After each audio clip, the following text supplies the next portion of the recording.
ഭഗവാനാകുന്ന ആ ബ്രഹ്മസ്വരൂപം നമ്മുടെ എല്ലാം ഉള്ളിൽ സദാ ജ്വലിച്ചുകൊണ്ടിരിക്കുന്നു. വീടിൻ്റെ ജനലുകളും വാതിലും കെട്ടിയടച്ച് വീടിനകത്ത് ഇരുന്നാലേ ആ പ്രേമത്തിൻ്റെ പ്രകാശം എങ്ങനെ നമുക്ക് അനുഭവിക്കാൻ സാധിക്കും? അഹങ്കാരമാകുന്ന കവാടങ്ങൾ തുറന്ന് നമ്മൾ പുറത്തേക്ക് വരണം. അപ്പോൾ കൃഷ്ണപ്രേമത്തിൻ്റെ മാധുര്യവും കുളിർമയും നമുക്ക് അനുഭവിക്കാൻ സാധിക്കും. അപ്പോൾ ഒരാൾ ഗ്രാമത്തിലെ പ്രധാനിയോട് പോയി പറയാണ്, അവിടെ നിന്നൊരു സഹായം എനിക്ക് ചെയ്യണം. എന്താ? എൻ്റെ മുറിയിൽ ശുദ്ധി ഏറെയില്ല, വല്ലാത്ത ദുർഗന്ധമാണ്. എനിക്ക് 4 സഹോദരങ്ങളുണ്ട്. ഒരാൾക്ക് ഇത്ര പട്ടിയുണ്ട്, ഒരാൾക്ക് ഇത്ര പൂച്ചയുണ്ട്, ഒരാൾക്ക് ഇത്ര കോഴിയുണ്ട്, ഒരാൾക്ക് ഇത്ര മുയലുണ്ട്. ഇതെല്ലാം അവിടെ തുറന്നാറ്റി ശുദ്ധ വായിട്ടില്ല, ദുർഗന്ധവും വായും കിട്ടാതെ കിടന്ന് ഞാൻ കഷ്ടപ്പെടുകയാണ്. അങ്ങ് അതുകൊണ്ട് അവരെ ഒന്ന് ഉപദേശിച്ച് ഇതിന് വഴി കണ്ടെത്തണം. ഇച്ചിരി ചുറ്റ ഏറെങ്കിലും എനിക്ക് കിട്ടിയെങ്കിൽ മതിയായിരുന്നു.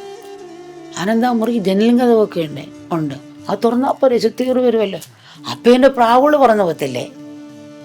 നോക്ക്, നമ്മുടെ തെറ്റിനെ നമ്മൾ കാണുന്നില്ല. നമ്മുടെ ഹൃദയം തുറന്നാൽ തീർച്ചയായിട്ടും ചുറ്റേറ് വരും. അപ്പം നമ്മളിലുള്ള തെറ്റിനെ നോക്കി തിരുത്താതെ മറ്റുള്ള തെറ്റി നോക്കി ഇരിക്കുക നമ്മളൊക്കെ ചെയ്യുന്നത്. ഇതാണ്, അതുപോലുള്ളതല്ല. നമ്മുടെ ഹൃദയം തുറക്കണം. തുറന്നാൽ ഈ ശുദ്ധേറും കിട്ടും. എന്നാൽ തീർച്ചയായിട്ടും ഈ വ്യത്യാസം ഉണ്ടാക്കാം.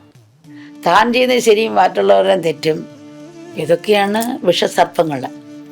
അതിനെയാണ് കൃഷ്ണൻ ചവിട്ടി ചവിട്ടി നൃത്തമാടി.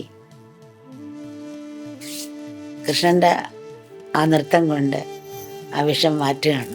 അപ്പോൾ കൃഷ്ണൻ്റെ നൃത്തം എന്ന് പറയുന്നത് നമുക്ക് പീഡനമായിട്ട് തോന്നും. ആ പീഡനത്തോടെ നമ്മുടെ ഉള്ളിൽ വിഷത്തെ മാറ്റുകയാണ്.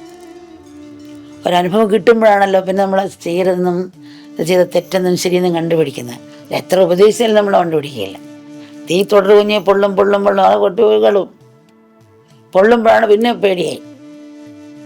ഉപദേശം മാറാതെ പിന്നെ അനുഭവിച്ചേ മാറുള്ളൂ എന്ന് പറയും.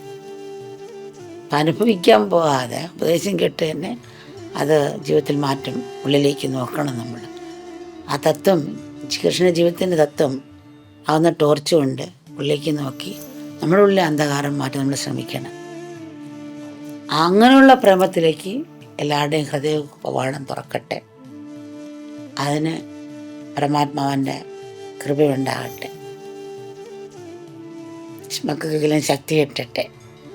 ഈ അഹങ്കാരവാദം സാർത്ഥകാന്തയിലേറെ കിടക്കുന്ന ഈ മനസ്സിനെ പരമാത്മാവിലേക്ക് സമർപ്പിച്ച് അജ്ഞാനത്തിൻ്റെ ജയിലിൽ നിന്ന് നമ്മൾ പുറത്തേക്ക് വരണം. അപ്പോൾ നമ്മൾ സൃഷ്ടിച്ച ജയിലിൽ കിടക്കുകയാണ്. നമുക്ക് ജയിലിൽ നിന്ന് പുറത്തു വരാൻ സാധിക്കും. ആ ശരണാഗതി ഉണ്ടെങ്കിൽ ആ പരമാത്മാവിൻ്റെ കവാടങ്ങൾ തുറക്കാനുള്ള വഴിയും സൃഷ്ടിക്കും. അതിന് ശക്തി കിട്ടട്ടെ എന്ന് വിശ്വസിക്കുന്നു.